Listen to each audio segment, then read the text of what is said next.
오늘의 사연을 시작합니다. 안녕하세요. 며칠 전 아내에게 발로 걷어차이며 이혼 요구를 받는 유부남입니다. 억울하기도 하고 아니면 아내의 반응이 당연한 것 같기도 하고 답답한 마음에 욕을 왕창 먹을 각오로 사연을 보내봅니다. 제 이야기를 듣고 많은 조언 부탁드립니다. 욕을 왕창 먹을 각오로 사연을 보내봅니다. 제 이야기를 듣고 많은 조언 부탁드립니다. 욕을 왕창 먹을 각오로 사연을 보내봅니다. 제 이야기를 듣고 많은 조언 부탁드립니다. 아내와는 나이차가 무려 8살 차이 납니다. 그래서 주변에서는 많이들 부러워했습니다. 물론 저도 이쁘고 어린 아내이기에 너무 좋지만 때로는 무언가 공감할 수 없고 너무 어리고 해맑기만 한 철없는 여동생을 갖기도 하였습니다. 공감할 수 없고 너무 어리고 해맑기만 한 철없는 여동생을 갖기도 하였습니다. 공감할 수 없고 너무 어리고 해맑기만 한 철없는 여동생을 갖기도 하였습니다. 그런 아내를 화나게 만드는 단 한 가지가 있습니다. 그것은 장모님입니다. 장모님은 아내의 생모는 아닙니다. 장인어른께서 아내의 생모이자 첫 번째 부인과는 사별을 하셨습니다. 어른께서 아내의 생모이자 첫 번째 부인과는 사별을 하셨습니다. 어른께서 아내의 생모이자 첫 번째 부인과는 사별을 하셨습니다. 그 후로 아내와 처남을 홀로 키우셨으며 이후에는 아내와 처남이 장가를 간 이후에 어느 날 만나는 여자가 있다며 재혼을 하고 싶다고 말씀을 하셨습니다. 가족들은 처음에 장인어른의 말씀에 당황을 하였지만 모두들 환영한다며 그분을 소개해달라고 하였습니다. 그분이 지금의 장모님입니다. 하지만 모두들 환영한다며 그분을 소개해달라고 하였습니다. 그분이 지금의 장모님입니다. 하지만 모두들 환영한다며 그분을 소개해달라고 하였습니다. 그분이 지금의 장모님입니다. 처음 뵙는 날의 장모님 모습에 아직도 잊지 못합니다. 장인어른보다 무려 15살이 어린 저보다 고작 3살 많은 누나였습니다. 그리고 복장이 짧은 치마에 쫙 달라붙는 티셔츠를 입었고 짙은 화장 냄새가 진동을 하였습니다. 치마에 쫙 달라붙는 티셔츠를 입었고 짙은 화장 냄새가 진동을 하였습니다. 치마에 쫙 달라붙는 티셔츠를 입었고 짙은 화장 냄새가 진동을 하였습니다. 식사와 함께 대화를 오고 가지만 다들 반응은 냉담했습니다. 아내도 처남도 이거는 아니라면서 절대 반대를 하였고 저나 처남 댁은 별말 없이 암묵적 동의를 말하였습니다. 장인어른은 그분의 겉모습과 달리 속은 여리고 착하다며 이해해달라고 하셨습니다. 장인어른은 그분의 겉모습과 달리 속은 여리고 착하다며 이해해달라고 하셨습니다. 장인어른은 그분의 겉모습과 달리 속은 여리고 착하다며 이해해달라고 하셨습니다. 평생을 너희의 인생을 위해서 살았는데 남은 장인어른의 인생도 지켜달라고 하셨습니다. 한동안 불화가 있었지만 결국 장인어른 뜻대로 재혼을 하시게 되었습니다. 너무나 어린 새엄마 새 장모님에 대한 호칭도 부자연스럽고 어색했지만 그래도 장인어른이 행복해하셨기에 모두들 노력하였습니다. 호칭도 부자연스럽고 어색했지만 그래도 장인어른이 행복해하셨기에 모두들 노력하였습니다. 호칭도 부자연스럽고 어색했지만 그래도 장인어른이 행복해하셨기에 모두들 노력하였습니다. 그렇게 행복할 것만 시간은 길지 않았습니다. 2년쯤 지나서 장인어른은 암에 걸리셔서 꼭 몇 번의 수술과 항암 치료를 하였지만 약 1년의 투병 생활 끝에 돌아가셨습니다. 그렇지만 약 1년의 투병 생활 끝에 돌아가셨습니다. 그렇지만 약 1년의 투병 생활 끝에 돌아가셨습니다. 아내는 젊은 장모님이 장인어른의 나이나 건강 상태를 고려하지 않은 채 무리하게 여행도 다니고 밤늦게 데이트도 다니고 술도 같이 많이 마시면서 일찍 돌아가시게 된 거라며 원망합니다. 제가 봐도 장인어른께서 12년 사이에 많이 수척해지신 것 같았습니다. 그러니 아내는 더욱 장모님을 원망하여 얻게 되었습니다. 1년 사이에 많이 수척해지신 것 같았습니다. 그러니 아내는 더욱 장모님을 원망하여 얻게 되었습니다. 1년 사이에 많이 수척해지신 것 같았습니다. 그러니 아내는 더욱 장모님을 원망하여 얻게 되었습니다. 장인어른이 계실 때에도 가족들과 장모님 사이에는 분명한 벽이 있었습니다. 결국 모든 가족들은 장모님께 원망과 화살을 쏴서 장모님에게 집중해 쏟아졌습니다. 장인어른은 이런 상황을 미리 예상했던 것 같습니다. 흥에 쏟아졌습니다. 장인어른은 이런 상황을 미리 예상했던 것 같습니다. 흥에 쏟아졌습니다. 장인어른은 이런 상황을 미리 예상했던 것 같습니다. 어느 날 장인어른은 평소와 별반 다르지 않게 낮에 병원에 들어갔습니다. 병원비를 납부하고 병실에 들어가서 장인어른 혼자 계셨습니다. 조용히 이야기하고 싶다며 바람 쐬러 가자고 하셨습니다. 저는 그 전에도 장인어른과 함께 소주 한 잔씩 하면서 말동물이 됐었습니다. 고 하셨습니다. 저는 그 전에도 장인어른과 함께 소주 한 잔씩 하면서 말동물이 됐었습니다. 고 하셨습니다. 저는 그 전에도 장인어른과 함께 소주 한 잔씩 하면서 말동물이 됐었습니다. 많이 답답하고 힘드시죠? 하면서 장인어른에게 말씀드렸습니다. 장인어른은 한참을 고민하다가 혹시라도 자기가 죽게 된다면 아주 가끔이라도 장모님을 찾아뵙고 안부라도 물어보면 안 될까 했습니다. 그러면서 장모님도 많이 외로운 사람이라는 이야기를 했습니다. 물어보면 안 될까 했습니다. 그러면서 장모님도 많이 외로운 사람이라는 이야기를 했습니다. 물어보면 안 될까 했습니다. 그러면서 장모님도 많이 외로운 사람이라는 이야기를 했습니다. 빨리 쾌차하시고 집으로 가시면 장모님께 더 잘 대해주고 처가집에도 더 자주 찾아뵙겠다고 하셨습니다. 자네만 믿는다며 여러 번 저에게 부탁하셨습니다. 장례가 끝나고 어느 정도 시간이 지난 후에 저는 장모님께 전화를 걸었습니다. 장례가 끝나고 어느 정도 시간이 지난 후에 저는 장모님께 전화를 걸었습니다. 장례가 끝나고 어느 정도 시간이 지난 후에 저는 장모님께 전화를 걸었습니다. 귀가하셨다고 하셔서 퇴근 후에 과일과 고기 등 이것저것 사서 처가집에 들렸습니다. 아내와 같이 가자고 하면 화를 내며 안 갈 것이 뻔한 것 같아서 혼자 갔습니다. 장모님께서 말을 안 하신지 사람을 안 만났는지 며칠이나 지났는지 모르겠지만 반갑다고 하셨습니다. 장모님도 많이 수척해 주시고 예전과 달리 얼굴에 그늘이 가득했습니다. 한지 모르겠지만 반갑다고 하셨습니다. 장모님도 많이 수척해 주시고 예전과 달리 얼굴에 그늘이 가득했습니다. 한지 모르겠지만 반갑다고 하셨습니다. 장모님도 많이 수척해 주시고 예전과 달리 얼굴에 그늘이 가득했습니다. 장모님의 이런저런 이야기와 저녁 식사를 마치고 나왔습니다. 다음에 또 오겠다고 인사를 드린 후에 나왔습니다. 고맙다고 자주자주 놀러 오라고 하시는 모습에 마음이 아팠습니다. 자주자주 놀러 오라고 하시는 모습에 마음이 아팠습니다. 자주자주 놀러 오라고 하시는 모습에 마음이 아팠습니다. 그날 이후 2, 3일에 한 번씩은 꼭 전화를 걸었습니다. 집에만 계시지 말고 친구도 만나고 나들이도 가세요라고 말씀드렸습니다. 갈 곳도 만날 사람도 없다며 그냥 집이 좋다고 하셨습니다.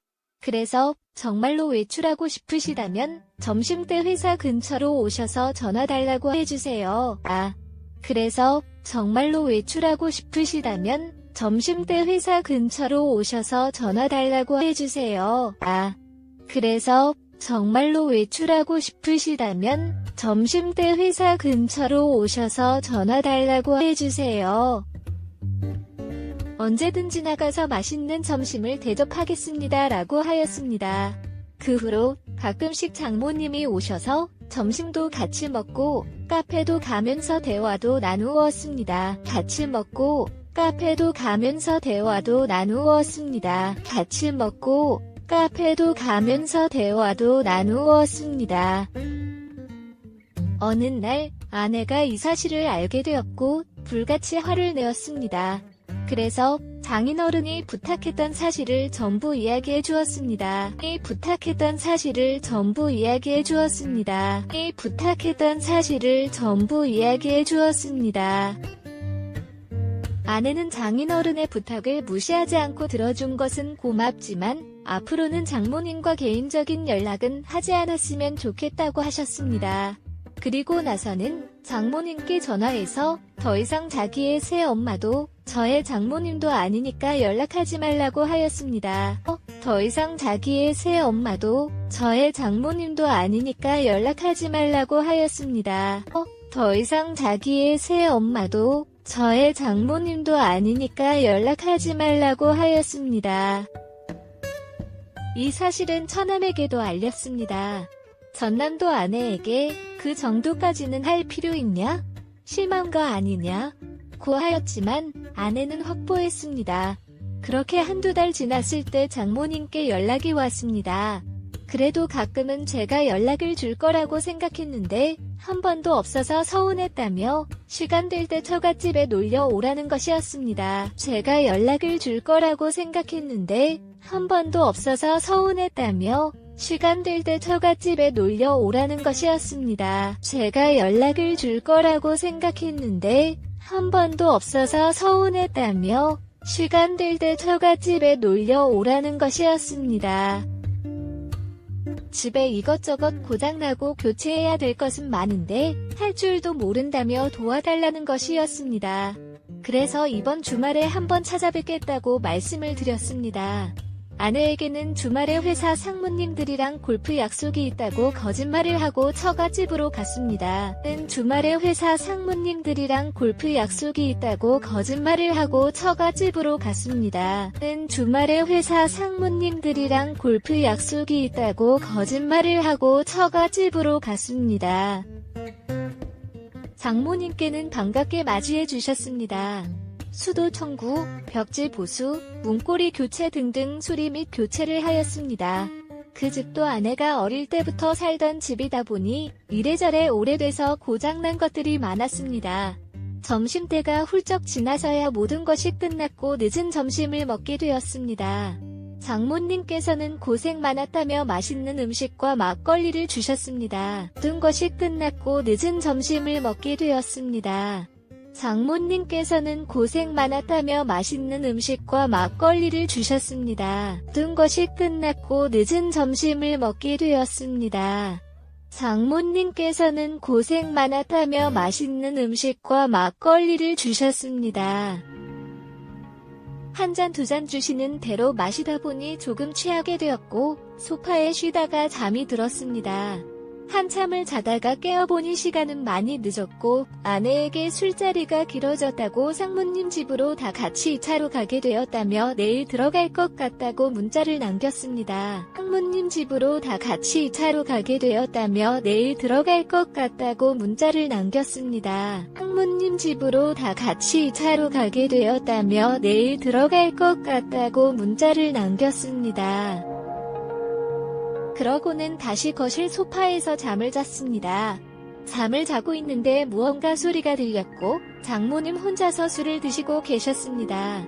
저도 옆에 앉아 일부장 거들면서 장모님 말씀을 들었고 결국 만취하게 되었습니다. 한참을 자다가 아랫도리가 뜨거운 느껴졌고 장모님께서 만지고 계셨습니다. 한참을 자다가 아랫도리가 뜨거운 느껴졌고 장모님께서 만지고 계셨습니다. 한참을 자다가 아랫도리가 뜨거운 느껴졌고 장모님께서 만지고 계셨습니다. 그리고 기다렸다는 듯이 올라오셨고 그렇게 첫 번째 관계를 가지게 되었습니다. 너무 외로웠다며 그날 몇 번이 관계를 더 가졌습니다. 다음날 아침에 집으로 돌아갔고 마음이 너무 무겁게 되었습니다. 그랬던 제 표정을 읽었다는 듯 아내는 무슨 일이 있냐고 계속 물었고 아무 일도 없다며 대충 얼버무리고 말았습니다. 표정을 읽었다는 듯 아내는 무슨 일이 있냐고 계속 물었고 아무 일도 없다며 대충 얼버무리고 말았습니다. 표정을 읽었다는 듯 아내는 무슨 일이 있냐고 계속 물었고 아무 일도 없다며 대충 얼버무리고 말았습니다. 그 사건 이후 장모님은 뒤탈 없이 그냥 즐기면 되는 거라고 하시면서 더 노골적으로 만남을 요구하셨습니다. 계속 거절을 하였지만 회사까지 찾아오셨습니다. 몇 번이고 다음에 찾아뵙겠다며 택시를 태워서 보내드렸지만 또 오셨습니다. 결국 처갓집을 가게 되었고 그렇게 만남을 가지게 되었습니다. 어서 보내드렸지만 또 오셨습니다. 결국 처갓집을 가게 되었고 그렇게 만남을 가지게 되었습니다. 어서 보내드렸지만 또 오셨습니다. 결국 처갓집을 가게 되었고 그렇게 만남을 가지게 되었습니다. 꼬리가 길면 잡히는 듯 아내가 어떻게 알았는지 모르겠지만 어찌됐든 모든 사실을 다 알게 되었습니다. 아내는 제가 처가집에 있을 때 쳐들어왔고 장모와 머리채를 잡고 싸웠습니다. 제가 힘겹게 그 둘을 띄워놓고 아내를 차에 태워서 저희 집으로 왔습니다. 제가 힘겹게 그 둘을 띄워놓고 아내를 차에 태워서 저희 집으로 왔습니다. 제가 힘겹게 그 둘을 띄워놓고 아내를 차에 태워서 저희 집으로 왔습니다. 오는 길에 장모와 아내가 전화로 싸웠고 그 와중에 장모의 이야기를 들었습니다. 아내의 태도가 너무 마음에 안 들어서 화를 내며 관계를 가진 거라며 자기는 오랜만에 남자 맛도 보고 좋았다며 아내를 보면서 남편 관리나 잘하는 것이었습니다. 내 남자 맛도 보고 좋았다며 아내를 보면서 남편 관리나 잘하는 것이었습니다. 내 남자 맛도 보고 좋았다며 아내를 보면서 남편 관리나 잘하는 것이었습니다. 그렇게 집에 오자마자 아내는 저를 죽도록 때렸고 이혼하자며 집에서 나가라고 하였습니다. 그렇게 집에서 쫓겨나서 회사 근처 고시원에서 생활한 지 2주 되었습니다. 저 회사 근처 고시원에서 생활한 지 2주 되었습니다. 저 회사 근처 고시원에서 생활한 지 2주 되었습니다. 1번이 실수해서 멈추지 못한 점, 계속되는 만남의 요구를 거절하지 못한 점, 만남을 가진 점, 아내의 신뢰와 믿음을 저버린 점 등 제 잘못이 많은 것을 잘 알고 있습니다. 하지만 장모님의 그런 악의적인 의도로 벌어진 일들이 억울하기도 합니다. 하지만 장모님의 그런 악의적인 의도로 벌어진 일들이 억울하기도 합니다. 하지만 장모님의 그런 악의적인 의도로 벌어진 일들이 억울하기도 합니다. 아내는 무조건 이혼할 것 같은데 저는 어떻게 해야 할까요?